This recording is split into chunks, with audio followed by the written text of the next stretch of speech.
Greatest Living Songwriters, shows, tours, song of the summer. I'm Dave. I'm here with Amanda, and you're listening to BV Weekly.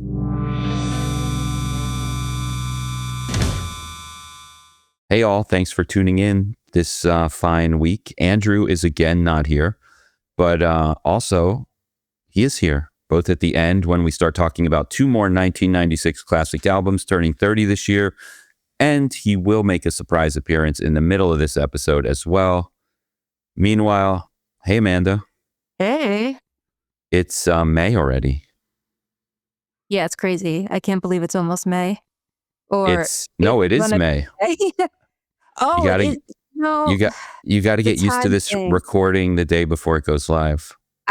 Time travel is very confusing to me. I'm sorry. Someday I'll get it. So technically here it is April it is 30th yeah, still. But no, it is. But by the time you're hearing May. this, it is May. And that means it's spring, but to me, May means almost summer. Yeah, I think of May as like basically summer. Because school's almost out, Not really though. School goes to like end of June in New York right now. But it's my heat was on last night. I noticed it's still freezing here. Like, what's up? Well, it was in the 80s recently here too. Yeah, so... we had like a taste. Yeah. And now it is just went right back to being cold and rainy and cold. And well, it's supposed to rain, April showers. So now May, now we need flowers. We got some flower. Yeah. But it's still raining like crazy, I think. But meanwhile, you have been going to shows as if we're in the thick of the summer season. That's how I know it's so cold, because I keep going outside. Yeah, last week I was saying how I haven't been out for a while, to shows at least. But now I am killing it on the show front, because I actually went out Sunday, Tuesday, and Wednesday. Yeah, that's a lot. I'm impressed. So Sunday, I headed to Brooklyn Monarch in Bushwick. Is that Bushwick? Bushwick, East Williamsburg. It depends which real estate agent you're talking to. Exactly. I saw Gorilla Biscuits, Straight Ahead, Youth of Today, Underdog, and Outburst all at one show, Brooklyn Monarch. It was the second of two Straight Ahead reunion shows, which were both headlined by Gorilla Biscuits. Honestly, the big deal... It's a very crazy lineup. It was an insane lineup. The big deal here was the Straight Ahead reunion. When these were announced, there were two shows. I went Sunday. They also did Saturday. Both shows had Straight Ahead and Gorilla Biscuits. And then the other bands on the bill were different each night.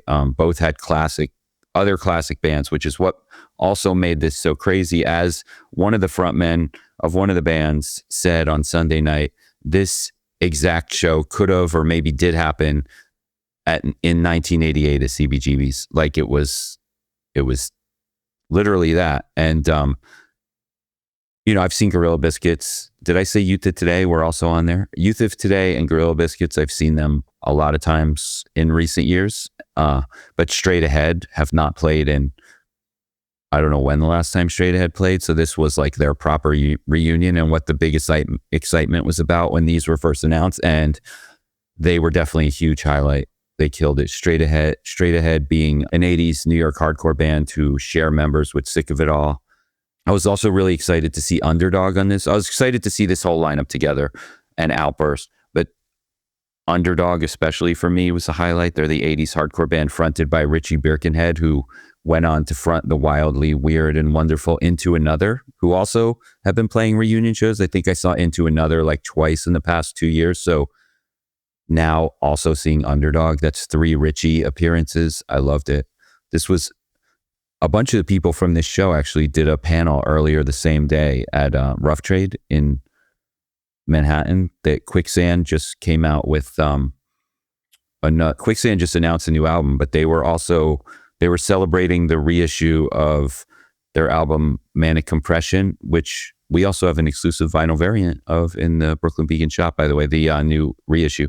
But and Richie and Walter Streifels, who played in both Youth of Today and Gorilla Biscuits on this show, and who I saw last night in the crowd of the show I was at. Well, I'll get to that in a minute. He did this panel with a bunch of people they were talking about. Anyway, they all came, saw the show. The show was great. All right. Anyway, that show was amazing. It was beyond sold out, like super, super packed. Monarch is a really huge venue, and both nights were like super, super overpacked, sold out, and people were going crazy. It was great. Hardcore rules. Amazing. Then another crazy show 2 nights later, headed to Brooklyn Paramount for a very visual metal show headlined by Dethklok, who are the fictional turned real band from Metalocalypse on the Adult Swim cartoon. Dethklok is now celebrating 20 years as a band. That was also crazy for me. How has it been 20 years? And this was the first time I had seen them live. And honestly, it never really occurred to me to see them live. I don't know why I like metal, but I guess I just like, that I didn't really watch. I've watched a bunch of Metalocalypse and I like it, but I wasn't like a true fan of it. Anyway, they were awesome. They're so heavy and so trippy, which I'm not surprised since they are, Adult Swim. The whole point of that channel was to like smoke weed and watch cartoons as an adult at night. It's like the actual band who have been a real band for a long time, and then playing behind them is all cartoons. And so it's super entertaining to watch, and they're just insanely heavy, and there's a huge mosh pit the whole time. And like I said, it's kind of just very almost psychedelic and trippy and funny, because the stuff on the screen, they'll stop and do little interludes where the characters are talking to you and stuff. Super entertaining. They headlined. Amon Amarth was in the middle, who are a total party Viking themed band, and there's like a genre of Viking metal, and they're doing it with a little bit of they're dressed like Vikings. They drink out of a horn. They slay a big inflatable dragon with swords, and so they really they have Viking archers come up like pointing. I was a little scared at this actually, like pointing arrows on bows at the crowd. I'm hoping those arrows don't actually come off the bow. I'm assuming not. But I'm sure for insurance purposes they don't. Yeah. And anyway, fun party band. And last but not least, opening at 7 p.m. and also a big, huge reason I wanted to get this show was the rising fast, like kind of classic doom metal band Castle Rat, who are known as much for their live show as they are. I do really feel the visuals of Castle Rat are what's helped that like propel them into your feeds and into. Yeah, that's been my introduction to them, is the visuals, which are extremely you cool. describe. Let me hear your description of Castle Rat. Actually, you haven't seen them live, but you've seen. I haven't seen them live yet. Unfortunately, I've seen a lot of photos and some video, and it just looks like a very cool, like fantasy epic type thing with costumes and a whole plot choreographed, but not in like a dance choreographed way, just like a kind of a choreographed story, it seems like. Definitely. Yeah. It looks awesome. I definitely want to see them. Yes. So there's costumes, there's characters. They also do sword fighting, and they have like extras come out. There is a castle rat. This giant rat comes out on stage, but like Gwar, they also have the riffs. People are headbanging. It's more classic, slower, doomy, heavy metal, and it's just a super entertaining set from start to finish. I was happy to finally go catch them, and I would go see them again. All right, so that was 2 shows, and then the final one I know you probably wish you were with me at, was on what was that? Wednesday night, which was last night for us recording 2 nights ago. From when this podcast comes out, I went to the Thursday, the band called Thursday's De-Evolution tour, or Devolution tour, it's a triple album anniversary tour. They're celebrating 25 years of Full Collapse, 20 years of A City by the Light Divided, 15 years of No Devolution, which, put together Full City Devolution tour. And they played 2 sets. Oh, first of all, Chris Conley, frontman of Saves the Day, played acoustic as the opener, which feels huge also. And they're only doing these shows at kind of small venues. In New York, this was at Music Hall at Williamsburg, which holds like 600 people, which is also a super special venue for Thursday. they recorded a bunch of live albums that are out at that venue when they did 4 nights there years ago. And they've played there, and Jeff probably lives like pretty close. I know Jeff lives in Brooklyn now, although they don't shy away from being a New Jersey band. They mention, well, first of all, the lyrics mention a lot about New Jersey, but also they mention being a New Jersey band multiple times on stage throughout the night. And anyway, after the opening set, Thursday comes out and does 2 sets. The first set opens with, I'm going to keep having to say this album, which I don't know. Is it De-Evolution or Devolution? Anyway, they played songs off that album to start, which are kind of rare. That, as Jeff pointed out, Thursday broke up like not long after putting out this album, but then they did play songs off this album when they got back together, but they don't play songs off this album as often, right? Like, would you say that was a big... I would say that's true, yeah. And I think the first show on this tour was some of the first like public performance of at least like 1 or 2 songs off of that album. Like they did a right. So this was stream. Cool. This was a treat. Yeah, they did a live stream during the pandemic that were like that was the actual first performance of a couple of the songs. But then when this tour started, those were like the first performances kind of for a crowd. So yeah, some rare Thursday songs getting brought out for these shows. I definitely was interested in going to this, and I'm a little bummed that I did not make an effort. Yeah, I was hoping to be jumping around the pit with you, and you know how much I love jumping around the pit. They then went into the City Be the Light Divided material a little bit, then took a 10-minute intermission, and they came back with, let's not lie, the true bangers of the night off Full Collapse. So the second set of the night was fully off Full Collapse. As you could see in some of the footage I Instagram storied, the place wasn't, in fact, going wild. Yeah, you look like you were right in the thick of it too. I'm sure, having a blast. I was pretty far in the back, actually in the balcony for the first set, and it's just painful. Have you ever had this where you're too far away at a show and you just feel like you're not in it? And because when we first got there, Chris was already on, and it was just people were coming out the doors downstairs. So it was like, we're not pushing into that. Let's try upstairs. And then we were had like a comfortable spot in the balcony. We were farther back on those step things. So then it was like, those steps, which were a nod to the original venue in that location, North 6, up in the balcony. And then we were just like stayed there for the first set of Thursday. But the whole time I just felt almost like leaping off the balcony. And so I just, didn't do that. Yeah, no. But then when there was an intermission, we were like, let's see if we could use this opportunity to get into the crowd. And that worked actually perfectly, because so many people did come out to go to the bathroom or do whatever, or get drinks. And we walked straight into the middle of the crowd with no awkwardness. And so was there for the second part. So I'm also more biased during the second half of the set. That's anyway, true.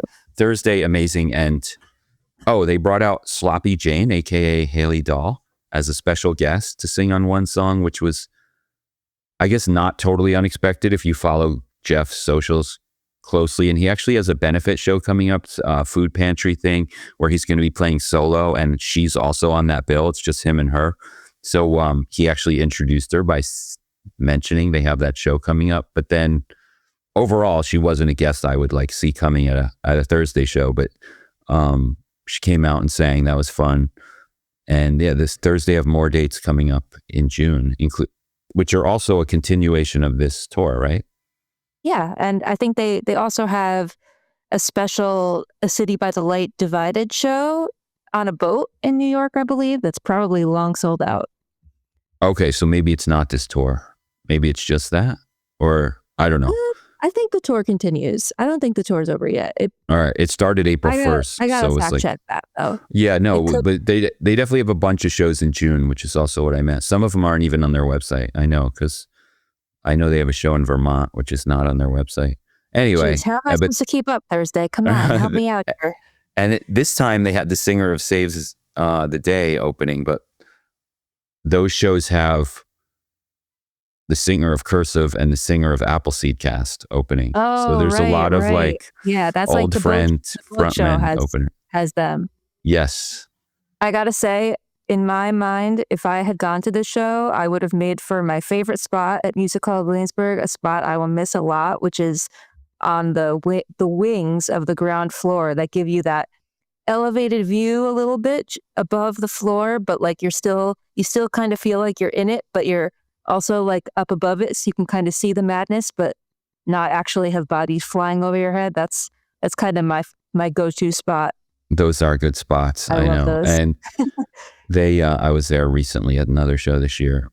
And so, yeah, like we said, Music Hall of Williamsburg is closing at the end of this year. Another New York City venue gone. And Jeff of Thursday was saying how special it was to play there one more time and blah, blah, blah. Anyway, all right. And you didn't make it to any shows this past week? I didn't make it to any shows. That's all right. It's all right. But I'm going to remedy that soon. Tonight, as you're listening, I'm going to go see Jelly Haha at Bowery Ballroom, which I'm super psyched for. Oh, I wanted to go to that so bad. Yeah, that's going to be a really fun one. Her 2025 album is so good, one of our favorites of the year. And she released a great new single this year before the tour, which is her first ever headlining tour. And it is just like a colorful, spectacular. And I'm super excited for it. There's still a chance I'm going to join you, actually. We'll see. I hope you do. I hope you do. And then after that, you're flying straight to Florida for Welcome to Rockville? You know it. I'm getting right on the plane. Actually, you're going to be late then, because actually that fest is already underway. Is that right? That's a Thursday. Oh, no, it's next week. I was like, wait. Yeah. I thought I had time. Yeah, no, Side right. note, You don't need to get right on the plane. You don't need to. Welcome to Rockville is happening. I'm not actually going to Welcome to Rockville. No, but it is. It's happening in Daytona, Florida, from May 7th till 10. That starts on a Thursday, which is why I was like, did it already start? But no. True, yeah. When we're doing next week's episode, it will have already started. Yes. And some of the same bands I saw the past few days are playing that. And we made a list on Brooklyn Vegan of 5 artists, actually 6, because we couldn't leave it at 5, that we're excited to see. And here's my list. Ready? Castle Rat, who I just mentioned. Dethklok are not on my list, but I do want to see them there. So that tour, and Amon Amarth, that whole tour is hitting Welcome to Rockville. Maybe that's how they planned it. And Thursday are not playing Welcome to Rockville, but LS Dunes are, the project that contains members of Thursday, My Chemical Romance, Coheed and Cambria, the last 2 bands I mentioned, also playing. My Chemical Romance, one of the big headliners on Welcome to Rockville, along with Guns N' Roses and who am I forgetting? Anyway, I'll continue on with this list. So we got number 1, LS Dunes. Number 2, Castle Rat. Number 3, Immolation, classic New York death metal band who just put out another great new album, Never Miss, on the lineup of Welcome to Rockville. All right, number 4, one of our favorite current, but also veteran at this point, pop punk bands, The Wonder Years. I know you'll be singing along at their set. Number 5, a band we talked about, was it last week? How long has the new Failure album been out? A week? Yeah. Yeah. Time new flies. album. They played, what was the other fest? They played Sick New World, we were saying, on like the day after their album came out. And now you can catch them next week at Welcome to Rockville. Failure, number 5 on my list. And then I added a 6 because Turnstile, of course.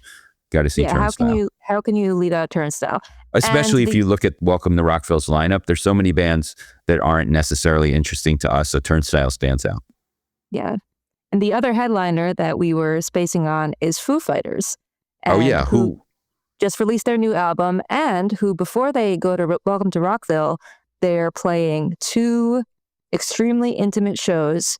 By the time you listen to this, the first of those shows at Irving Plaza will have happened already, and the second one at Starland Ballroom is on Saturday.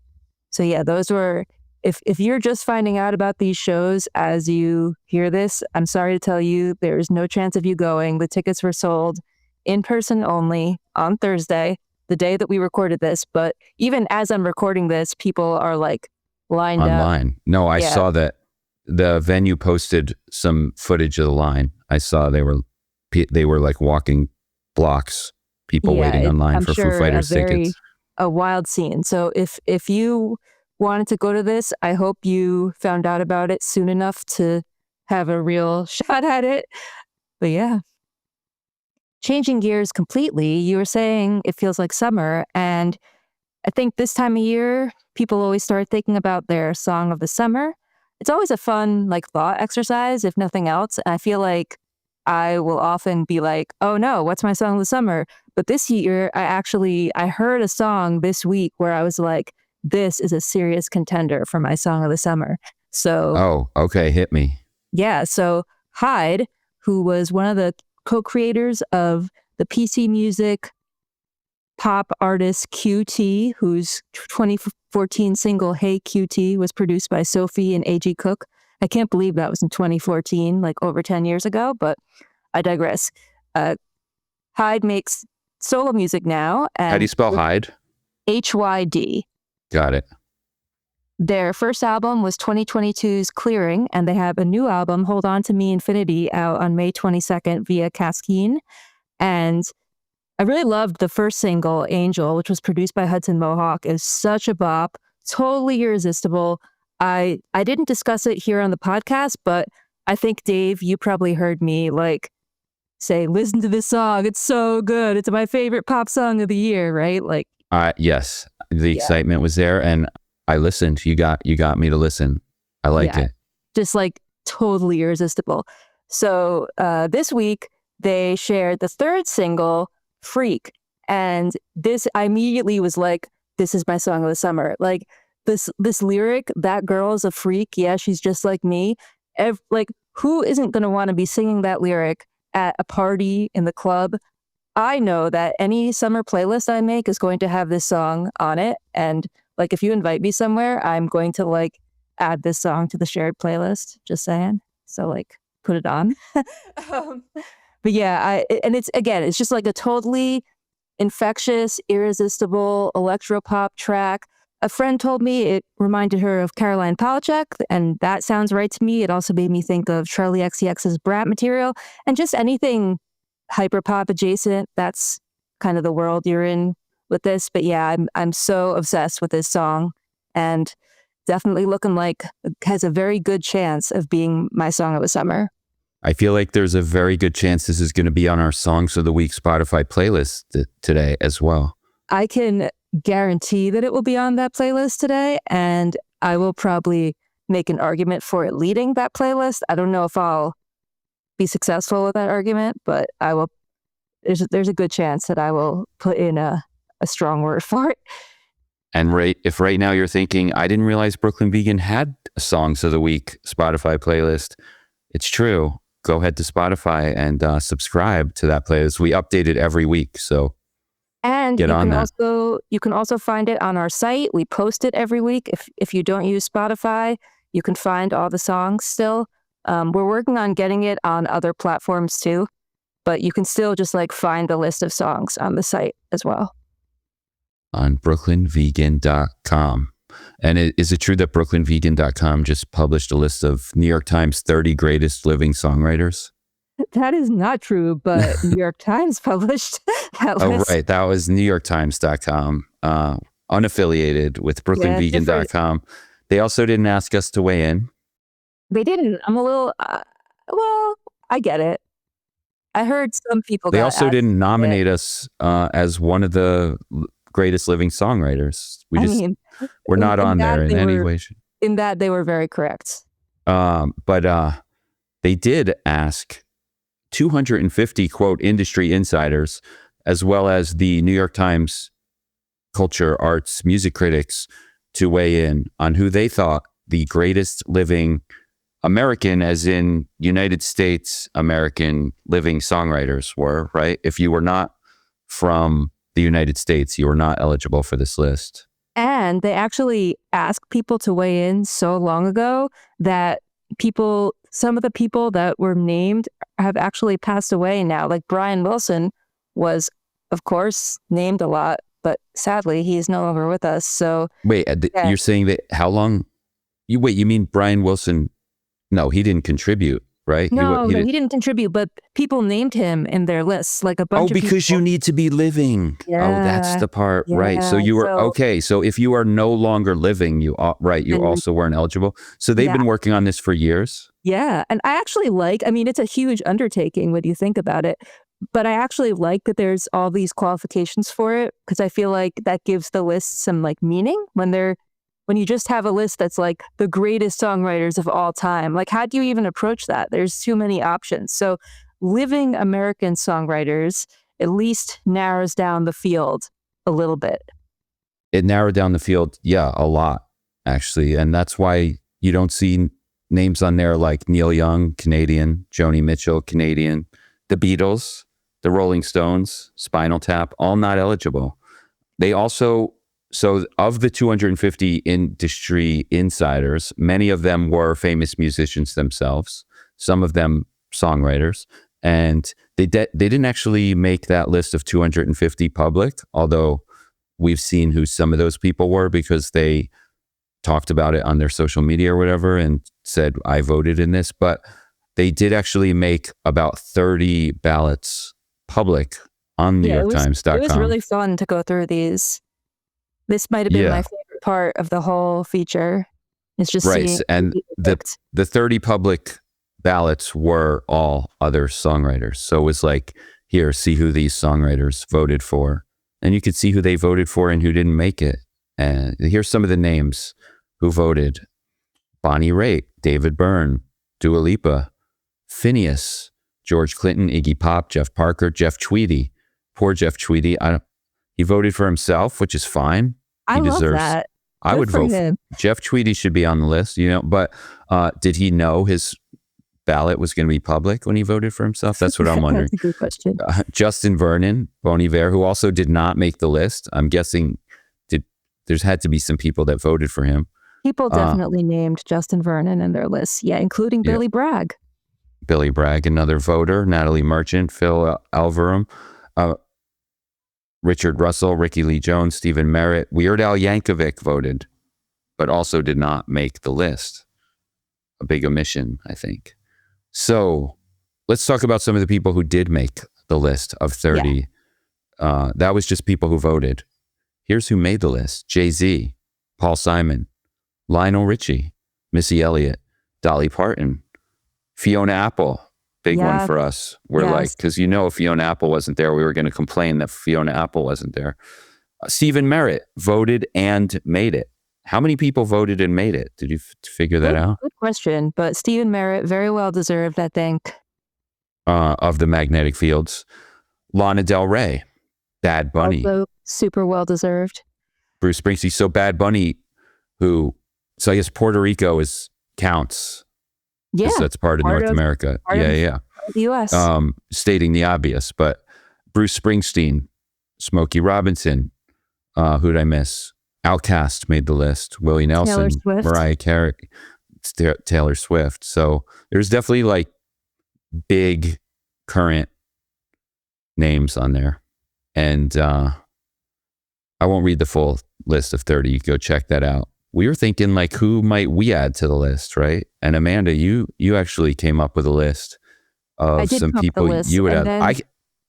Before you give it away, though, I'm going to guess it, but go ahead. Okay. Go ahead. Yeah. But I just want to say, as I read other artists' ballots, my list just kept growing. I was like, oh yeah, this person. Oh yeah. So like, yeah, I made a list, but it could go on and Should I guess who you didn't put on the list? Yeah. I got 5. All right. Billy Joel, James Taylor, Jackson Browne, Donald Fagen, Randy Newman. Did I nail it? None of them on my list. Oh, all right. But all 5 of those, by the way, did not make it. People are mad. But let me know then who is on your list, Amanda. So the first person on my list, and the one person on my list who I feel was like a really glaring omission, was Joanna Newsom. Joanna Newsom like definitely really should be on there. Be there. Yeah, I mean, I'm preaching to the choir here, but how can you leave Joanna Newsom off? But I know it's hard to make a list like this. And the rest of my list, I think of more as like honorable mentions or bonus entries. It's hard to make a really strong argument to replace some of like the classic long-running songwriters Well, on it's the list. yeah, a lot of people are complaining about the list, but it's only 30. Yeah, So it should have been 200 or something, you know? So it's like, yeah, like you I can't. really don't have too many qualms with the list. I think it's a pretty good list. But these are some of my honorable mentions that I thought of, and it's definitely very biased towards my favorites. It's the most Amanda list I've ever. It really is. I've ever seen. All right, wait. Did I just admit that I saw it before I guessed? All right, go ahead. Yeah, it's not supposed to be objective, but I would include John Darnielle of the Mountain Goats, Jason Isbell, Connor Oberst of Bright Eyes. Wait, Mitski. Are you a lyrics person by any chance? I wonder. Mitski, who, if you'll recall, Iggy Pop called her probably the most advanced American songwriter I know. Do you remember when he called her that? Yes. Yeah. I mean, so Mitski should be on there. Yeah. Definitely. Jeff Tweedy, Sufjan Stevens. As we just talked about, one of the voters, Sufjan Stevens. Beyonce, Stevie Nicks. And I don't know, I could just go on and on, but that's what I came up with like kind of quickly as my honorable mentions. No weaker thans. No John K. Samson because he's Canadian, but his name, of course, came into my head. If you heard our recent episode where we talked about the weaker thans, you'll understand. But I then remembered, oh yeah, he's not eligible. You know who else is not on there? Who? Tom Waits.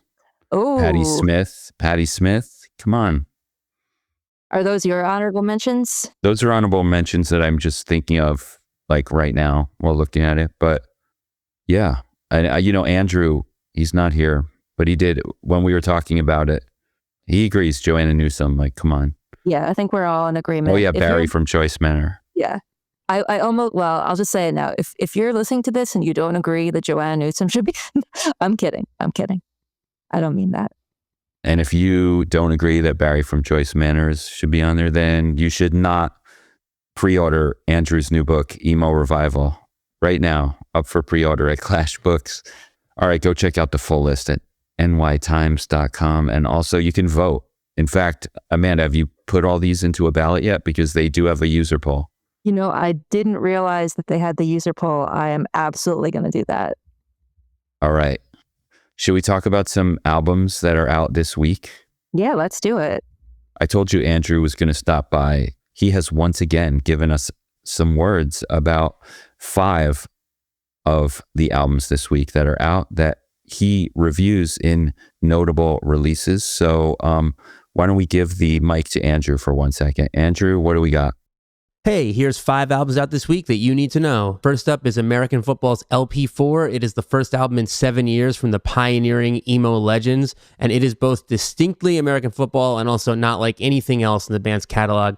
Mike Kinsella's songwriting is at its most personal and darkest, and that's saying a lot, and the arrangements are so grand. There's all kinds of instrumentation that goes beyond the original American football setup. Guest vocals from Brendan from Turnstile, Caitlin from Raina Maria, Wisp. It's just a really cool record. Next up is Kacey Musgraves making a return to country with Middle of Nowhere. It's her most straight up country album in over a decade. It really harkens back to what she was doing on Same Trailer, Different Park and Pageant Material, but it is really both a return to form and a maturation. It's a kind of album that could only come from Kacey right now. And hey, with everybody going country lately, why not Kacey, for whom it's her bread and butter, re-embrace that style of music? Perfect timing for a record like this. If you're excited about the Kacey record, you should also check out Emily Nenni's Movin' Shoes. It finds Emily branching out from her honky-tonk roots into southern rock, southern soul, outlaw country. It's got covers of Paul Simon and Cass Elliot songs, and it scratches the same itch as that Kacey Musgraves album in many ways. Next up is Lip Critic with Theft World. This New York City industrial punk band got a ton of hype in 2024 for their breakthrough album Hex Dealer, and to follow that hype,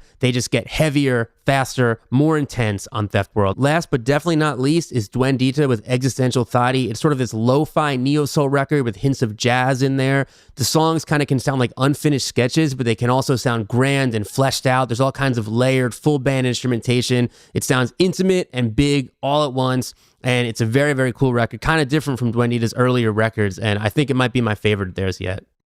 All right. Thanks, Andrew. And head to notable releases on BrooklynVegan.com for more on those releases, as well as new ones by Isaiah Rashad, the Claypool Lennon Delirium, which is Les Claypool with Sean Lennon's band, and more.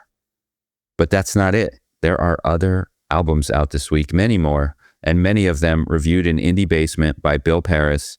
I'm going to quickly go. Bill is not here with us this week yet. Just going through quickly some of these other albums that are out.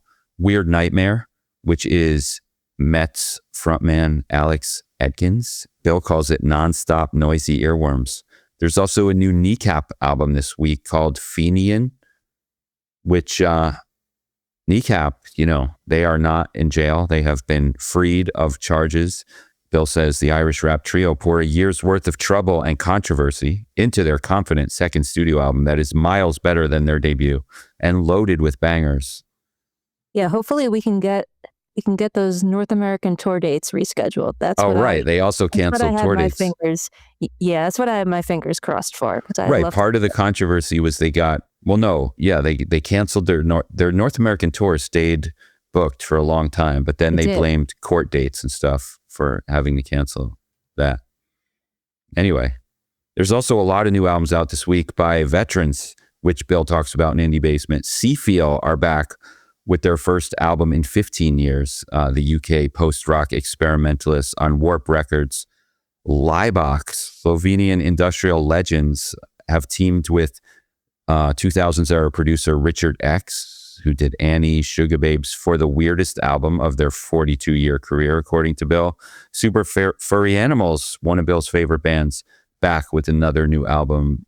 The Welsh indie greats, who start the reunion tour next week. Oh, it's a compilation of the earliest material, so not quite a new album, but that's also out. And the Boo Radleys have a new album out, as well as Martin Carr, who was the Boo Radleys' former guitarist and songwriter. So they both have new albums this week. Head to Indie Basement to read more about those, along with new albums by Modern Woman, Cindy, Psycho Buildings, Johnny's Dream World, and more. Amanda, it's time to do the news. You ready? Let's do it. Okay. So we've been doing this series on this podcast about 1996 albums turning 30 this year. And one that we recently did, go back to the April 10th episode of BV Weekly to hear it, was on DJ Shadow's introducing his iconic debut album. He has now announced a tour where he will celebrate 30 years of that album on tour this fall. Those dates are on sale now. Citizen have announced their sixth album, Halcyon Blues, which arrives in August via Run for Cover. Lead single, Highs and Lows, is an anthemic post-hardcore indie rock hybrid that, to quote Andrew, doesn't sound like any other band in the world. Though it's true they don't sound like any other band. If you don't know Citizen already, I bet you are a fan of bands like Drug Church, Military Gun, High Viz, Fiddlehead, Turnstile, who I've seen Citizen open for. Those are all good comparisons. Yeah, if you are a fan of those bands and don't already know Citizen, you should check out Citizen. And if you like guitar music, you should check out Citizen. If you like guitar music, you will love Citizen. And if you don't like Citizen, you should not pre-order Andrew Sacher's new book, Emo Revival, at Clash Books. But you know what you should go do? Actually, speaking of ordering things, we have an exclusive color vinyl variant of this new Citizen album up for pre-order at shop.brooklynvegan.com. But also, Citizen have announced a tour with their Run for Cover label mates and our other faves, Anxious, as well as Hotline TNT, and more. Go check out those dates. You know who else just announced a tour? Who else? Olivia Rodrigo announced the 26-27 Oh yeah, this tour is huge. This tour goes all the way into next year, into May of next year. So we're talking on and off the road for a full year. Yeah, we're it's spring, it's summer 2026, and we will not be talking about seeing this show until it was spring, summer 2027. And as usual with big tours, we like to pay attention to the openers, and Olivia has not disappointed us. Yeah, these are some really cool openers, and that's kind of a recurring thing for Olivia. She had the Breeders with her at Madison Square Garden when I saw her. Right. She's been, and she, like we talk about all the time, she's really been leaning into her rock influences and being a rock artist. And on this tour, she's got Die Spitz opening, which I love that. That's so awesome. The Austin rock band, which that's the opener that's the most, I didn't see that coming 2 years ago. I'm really happy for Die Spitz. Also opening a little less rock, maybe more evenly matched and less surprising. She's got The Last Dinner Party, Grace Ives, and Wolf Alice opening various dates on this tour. I love that new Grace Ives album, by the way. Nice. Yeah, I love it too. Yeah, that's going to be a good pairing. Hayley Williams, meanwhile, brought out Noah Kahan. So Amanda and I talked about this before this episode because I'm always mispronouncing things, and I'm always mispronouncing. I never feel sure about how to say Noah Kahan. Apparently, it is pronounced Khan, like Wrath of Khan, like our good friend Meredith Khan. Hayley Williams has brought out, and not Kahan, Noah Kahan, big guest. She brings out guests at every show. We list all those guests every time. And she played 3 shows in Nashville at the Ryman. Yeah. Including, like, it felt like the guests at those shows were to hype up local acts. She believes in Snooper were the guests. That's Snooper coming out with Hayley Williams is almost like Die Spitz appearing on an Olivia Rodrigo tour. Anyway, she brought out the big guns at the last show in Nashville. Noah Kahan, who has a new album out as well, was her guest. She also debuted Power Snatch material, her project with Daniel James. They played one of those songs together, live debut. Power Snatch also credited as one of the people who covered This Is Lorelei on that new deluxe whatever edition of his album. So and now Hayley Williams has announced more solo shows, bigger ones. She's been playing kind of smaller shows on this tour. Coming up now, Hollywood Bowl in LA and Forest Hill Stadium here in New York City, which I guess means Hayley Williams is as big as geese. Oh, she also announced Merriweather Post Pavilion. Tell me about that one. Yeah, so the Merriweather Post Pavilion show is the DC area edition of All Things Go. So she's the headliner. As we're recording this, the rest of the lineup hasn't been announced. I believe it is slated to be announced early next week, but we got the headliner, which is also Hayley's 3rd show. And this is all Hayley's new era. She's calling it the Hayley Williams Show. And she's saying she's going to perform songs from all 3 of her solo albums. And she's also promising some surprises. So perhaps more guests, perhaps more Power Snatch material. Does that mean Paramore material? I mean, I guess it's possible. I don't know. We'll have to see. All right. And we have to see who else gets announced on All Things Go. Are tickets going on sale before the rest of the lineup is announced? Because I could see Hayley selling that out on her own. I actually have to fact check that. You know who I heard just sold out Merriweather Post Pavilion? Who? The Strokes, who have a show coming up there. So good for the Strokes. Out. The Menzingers have announced a Will Yet produced new album, Everything I Ever Saw. If you like Citizen, you should definitely know about the Menzingers. Everything I Ever Saw, that's the name of the new album. And they have shared Chance Encounters, another new song, which is predictably another banger. Love the Menzingers. Great song. Definitely listen to that. Liz Phair and Slater Kinney have announced the, quote, Flannel and Fury co-headline tour. Phair calls it a nod to 1990s alt-rock culture and the female-fronted bands who staked their claim to center stage in a male-dominated music industry. Slater Kinney have added that Phair has, quote, always been a leader and a truth-sayer for the female experience. That's a good one. That's coming right here in Prospect Park, Brooklyn as well. More great singer-songwriters that maybe could have been on the list of the greatest singer-songwriters of all time. Craig Finn of The Hold Steady and Patterson Hood of Drive-By Truckers have announced a summer tour together, a continuation of their dates together in November. These will make for sublime summer evenings, Craig Finn says. I agree. Kacey Musgraves has announced an arena tour for her country-leaning new album, Middle of Nowhere, and her openers for it, also very country, Midland Flatland Cavalry, and Charles Wesley Godwin. Geese have added even more dates to their upcoming fall tour. We have already said here in New York, they're playing Governor's Ball and, like Hayley Williams, Forest Hill Stadium, like Bob Dylan, Forest Hill Stadium. But in other cities, they have now added second nights, and in Los Angeles, they have added a 3rd show. Somber, that's spelled S-O-M-B-R, opener Interpol, have now announced more dates, a big tour with their own set of interesting openers, including, most oddly, alternative metalcore band Loathe, who after just announcing their own long-anticipated new Loathe album. Meanwhile, also just announced their own headlining tour with Fleshwater and Prostitute. Back to that Interpol tour, other openers are more on the shoegazy and indie rock side, with Julie, Dive, and Youth Lagoon all opening various dates. P.S. Speaking of that new Loathe album, our exclusive vinyl variants of that one, we have 2, are about to sell out in the Brooklyn Vegan shop, as are our variants of the new album by Static Dress. We also have 2 exclusive vinyl variants of that one, also about to sell out. I put those together in a sentence because Static Dress, in addition to having a new album, also on that Loathe album. So if you're doing math, if you bought both our Loathe album exclusive variants and both our Static Dress exclusive variants, you will have 4 vinyl albums that have Static Dress on them. All right. And do Interpol have a New York City show on that just announced tour? Yes and no. We already knew last week Interpol are appearing as a co-headliner on the 2nd annual CBGB's Fest, which happens here in New York under the K Bridge, which again has a big lineup of punk and hardcore bands and Morrissey, including CBGB staple and not on the New York Times Greatest Songwriters list, Patti Smith. She also played the final ever CBGB show. I was there.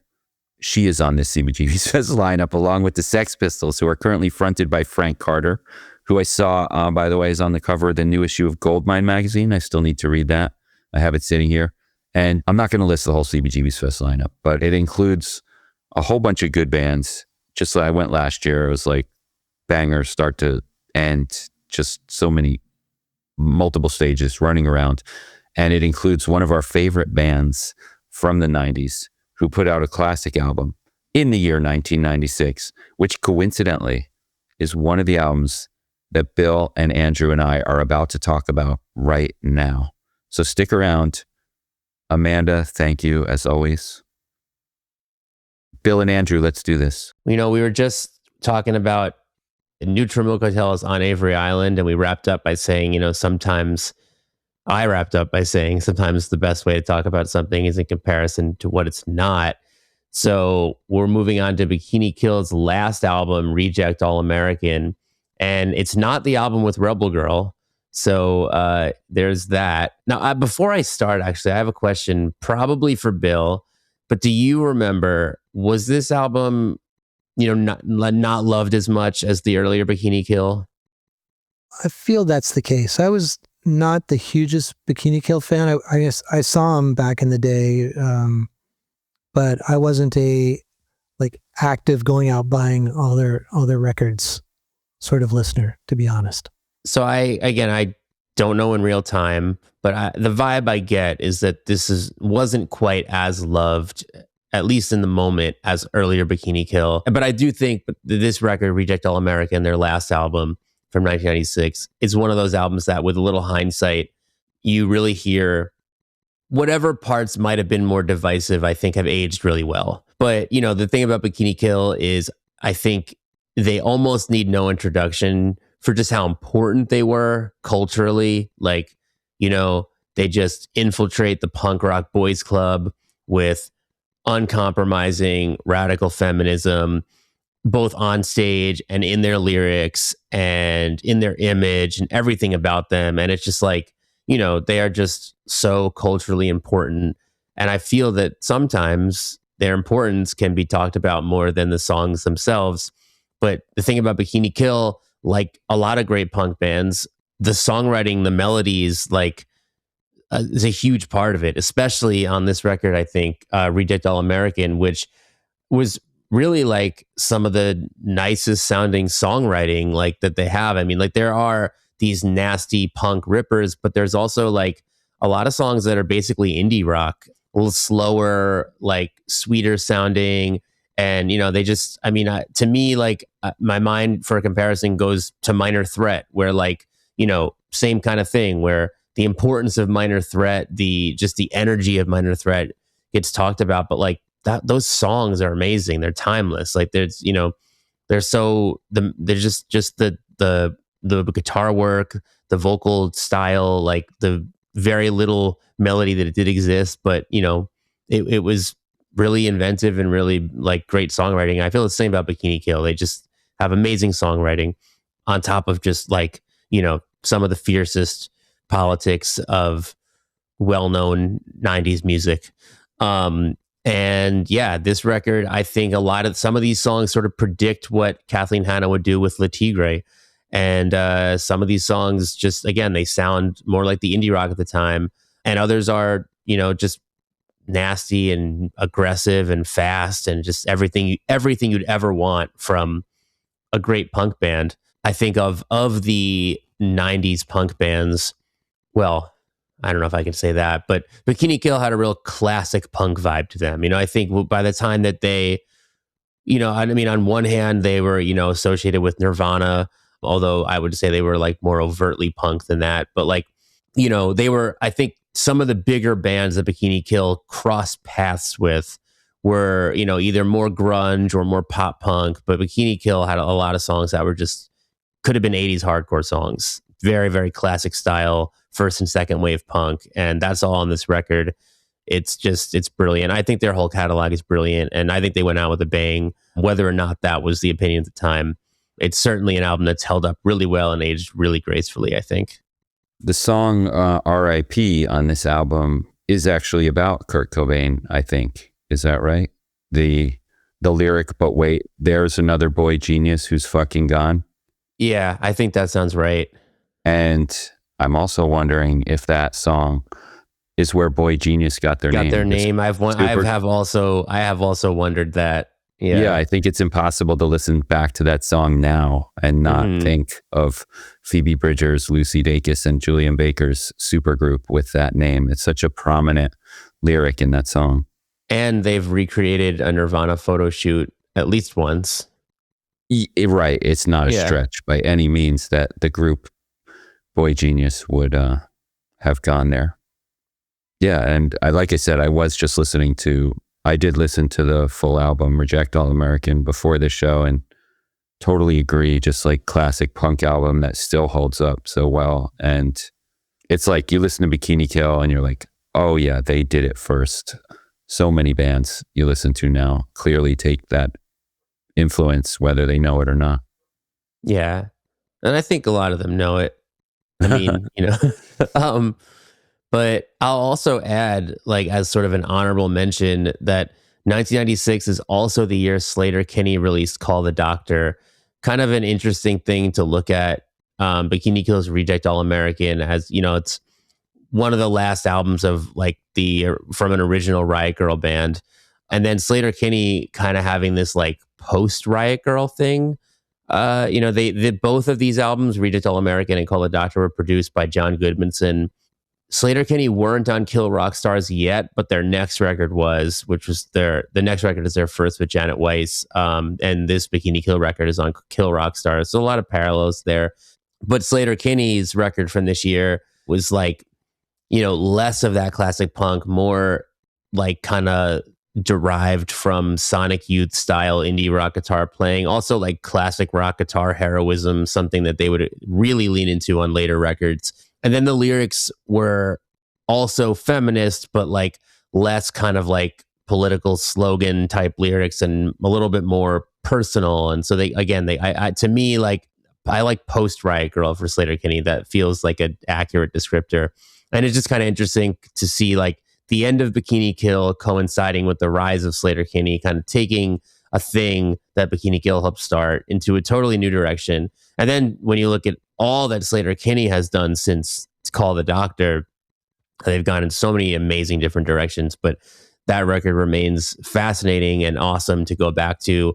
A lot more stripped back and bare bones than, you know, like the bigger Sleater-Kinney records. But, and again, the last record that they had before Janet Weiss joined and completed the classic lineup. And, but yeah, those early Sleater-Kinney records are great, even without Janet. So a cool double feature, I think, to listen to those two albums back to back. I was more of a Le Tigre person. I liked Bikini Kill. As I said, I saw him a couple times live when I was in college in West Virginia. But Le Tigre was more of my thing. I moved to Williamsburg, Brooklyn in 1998, and that's right about when Le Tigre started. And it just sort of felt like the early soundtrack to the neighborhood before we really got Interpol and Yeah Yeahs and Liars and TV on the radio. So big fan of all she does, but yeah, Le Tigre was a little more my speed. So Did Le Tigre fall into indie sleaze, or is that like okay? proto So, yeah, I was indie literally just about to say that we were just talking about indie sleaze and electro clash on BB Weekly, and I think it always interests me that you had a lot of the OG punk and hardcore musicians were some of the people who then went on to be the kind of those, I guess, indie sleaze or electro clash or whatever. like Le Tigre being Kathleen Hanna from Bikini Kill, and Ted Leo being another example. I think of somebody like that. Probably so many others I can think of. But yeah, I think it always is fascinating to me when you see these kind of punk and hardcore veterans actually forming some of the early kind of bands of that, what became the 2000s indie rock boom kind of thing. I mean, Electroclash was 100% hipster, and that's probably what you called a lot of what they're now calling indie sleaze, and it was just as derogatory. So yes, I think I would say almost all of Electroclash falls under indie sleaze, but it sort of turned into what became Bloghouse, I guess. And the sort of ground zero for Electroclash was this place called Lux, which is on Grand Street and is still, its location is about a block and a half down from where I live currently. And it's also next to the Puerto Rican Social Club. Those are places were right next door to each other. The one that got a Easter egg in Bad Bunny's Super Bowl performance. Exactly, Tanitas. What was the name of the vegetarian restaurant across the street there? Wasn't that? It was down another couple blocks. Oh yeah, okay. It was called Food Swings, and oh my God, I loved Food Swings. Yeah, and it is now James Murphy's Michelin-starred restaurant, Four Horsemen. Ooh. Oh, I don't know if I ever realized that. That's so funny. I was in Food Swings many times, but I've never been in. And what's Lux now, which I've also been in many times. Well, Lux became Trash Bar for a while. Oh yeah, for 10 years. And now it's like a boxing gym. Okay. But for more workout classes and not pugilistic endeavors. But yeah. Got it. So there's your early 2000s Grand Street, Williamsburg history for you. Radio 4, another dance punk band, Long Island hardcore scene, right? Yep. Multiple members from the Long Island. Yes. I was trying. I was blanking on who, but yeah, that's for sure. Anthony Roman, was he in hardcore bands? Oh, he was in Garden Variety. I mean, the original drummer of Interpol was in Sacher. Right. Foreign Born, also hardcore connection. I remember that name, but I don't remember what they sounded like. And a like. ska connection. Well, that was Ariel Reichstad. The guy who now produces Vampire Weekend. Okay. Oh wait, yeah, right, yeah. Are we thinking of different bands? Yeah, maybe. Whoever the band we talked about last time that opened for Boys Noise at Studio B is the one I meant. Yeah, the one that I think I said that I was thinking of other foreign bands, and I think I said Foreign Born. Was it Foreign Islands? Or it was Foreign, right? Yeah, from LA, I think. Okay, but I'm not to be confused with Future Islands. All this right, foreign and future in these sleaze. All right, Wolf bands. We are digressing way too far. Yeah, let's get back to 1996 with what's our next album, Bill? Our next album is Sloan, One Chord to Another. One of my favorite records of the last 30 years, probably. If you're not familiar with Sloan, they are Canadian alt-rock veterans who originally hailed from Halifax, Nova Scotia. It was a big college town. And they got a lot of hype from their first EP that they released on their own, and it got them signed to DGC Records, which was home to Sonic Youth, Nirvana, and I'm pretty sure, were Weezer on DGC? I have to look it up. Keep talking. I'll look it up. All right. I may be wrong there. And their sound Sloan's early sound was sort of somewhere between grunge and shoegaze, but with a strong pop element. And by the time of their second record, though, they'd become much more of a power pop band, and DGC became much less interested in them and basically dropped them right after that second record came out. They were like, screw the music industry, we're breaking up. A couple of members of the band moved to Toronto, but then within a year, they were like, maybe we should like give this another shot. So they made a record on the cheap, on their own, funded it themselves, recorded all the drums on a 4-track cassette Porta-Studio to save money, but it's also become like one of the signature like audio, like sonic sounds of the record, and gives it a real, I don't know, classic sort of 60s sound. In fact, like Sloan went back into full-on 60s almost, with the Beatles, the Rolling Stones, the Zombies, and the Kinks being obvious influences. Sloan were an interesting band because all 4 members write and sing their own songs, but on this album, it all sounds very unified, and they put it out on their own label called Murder Records, and it was a surprise hit in Canada, and it remains their best-selling album across their entire discography. The Good in Everyone and Everything You've Done Wrong were top 10 hits in Canada, and the latter you may know from the Virgin Suicide soundtrack. And it's my favorite Sloan album of all of them, but they're one of those bands like Stereolab and Broadcast that you like more tthan everyone else. Yes. Maybe more than everybody in America. There's probably bigger Canadian fans, but you go to a Sloan concert and everybody there is pretty much a mega fan. But I don't know if this would be my pick for Start Here. Maybe this or the one before this, Twice Removed. But you really can't go wrong with this record, especially if you love 60s pop. They do it so well. Every single song is great. So highly recommended. So Weezer were on DGC. Okay. And similar to Stereolab, I could never claim to know as much about Sloan as you, or to listen to Sloan as much as you. No. But I like this band a lot when I do put them on. My sort of similar thing to Dave always keeps mentioning, like 2003, 2004, just going down the rabbit hole, coinciding with the start of BrooklynVegan. And 2010, 2011 is when I joined the BrooklynVegan team and got really immersed in the BrooklynVegan world and had my sort of like catch up on everything I don't know yet that's happening in the BrooklynVegan world. And one of those things was learning about who Sloan was. And 2011, they released the Double Cross, which is a record I love. And it's probably a random record for Sloan's catalog, but because it was my first, I like it a lot. And I've since gone back to records like this one, others from the 90s. You know, they have a lot to take in. Yeah.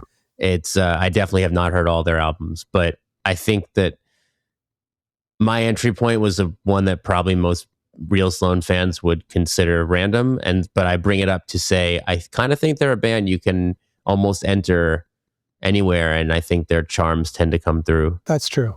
Bringing it back around to more 1996 stuff. This album got an American release via this MCA imprint called The Enclave, which was started by this guy, Tom Zutaut, who was originally a DGC A&R guy. And I think he may have been the guy that signed Nirvana and Sonic Youth. And he may have signed Sloan as well. And he was basically given carte blanche to sign anybody he wanted. So he signed Belle and Sebastian. So that's what If You're Feeling Sinister originally came out on, was The Enclave. And he released, they released this record. And I don't think they lasted much more than a year and a half. I think he got fired. So The Enclave sort of went belly up. But when they put out this record in America, it came with a bonus disc. And they emulated, I can't remember whether it's a Beach Boys reference. They call it like Having a Sloan Party. And it was basically a remake of a 60s record that was having a something party. And they did like a fake live show that they added like laughter and clapping afterwards in the studio. But among the songs that they did a cover of Stereolab's Jenny on the Line. So that's sort of, like some real Bill Pearis. Yeah. Yeah. That's like an instant bingo there, you know? Yeah. And if you would like to know more about this album, I think it was 8 years ago, Sloan put out a box set version of One Chord to Another, and I interviewed Chris Murphy and Jay Ferguson for Brooklyn Vegan, and you can read that on the website. It's a good read if you're a Sloan fan. Thanks for tuning in. Dave and I will be back every Friday morning with new episodes of BV Weekly. And in between the episodes, you can always get much more from us at BrooklynVegan.com, on all of our social media, including Facebook, Twitter, Instagram, TikTok. You can pick up records from us at shop.brooklynvegan.com. And if you like what you hear, tell your friends about us, subscribe to the show, give us a good rating. All that little stuff goes a really long way. It really helps us a lot, and we really appreciate it. So until then, thank you again, and see you next time.